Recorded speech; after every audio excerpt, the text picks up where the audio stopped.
Dans la vallée de la Scie, le Conseil d'État a définitivement rejeté un projet de parc éolien. La justice a considéré que ce projet nuirait à l'unité paysagère du site. Cette décision met fin à une bataille de 14 ans entre les pros et les anti-éoliens. Les explications de Félix Bollez et Bruno Maurice. Hugo Miseret est un homme soulagé.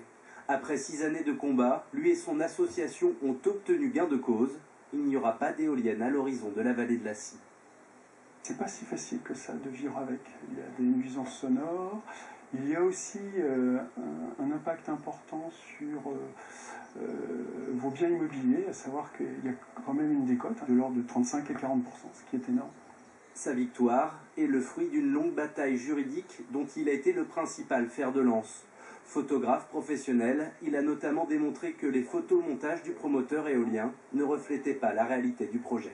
J'ai pu mettre en évidence qu'ils utilisaient différentes focales, qu'il n'y avait pas du tout de cohérence dans leur travail.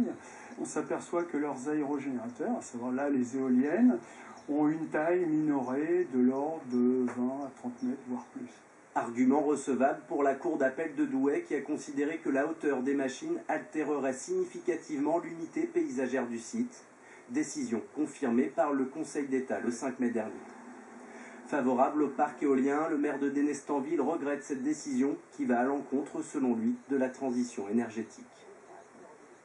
Vous pensez que si un projet éolien avait vu le jour ici, on aurait fermé des centrales nucléaires? Non. Dans un premier temps, non. À terme, oui. Et le but, c'est que moi, je souhaite qu'il y ait moins de nucléaire. Ou alors que le nucléaire soit sécurisé à 100%. Surtout les déchets. C'est pas les centrales qui me font peur, c'est les déchets. Déchets nucléaires que personne ne sait maîtriser.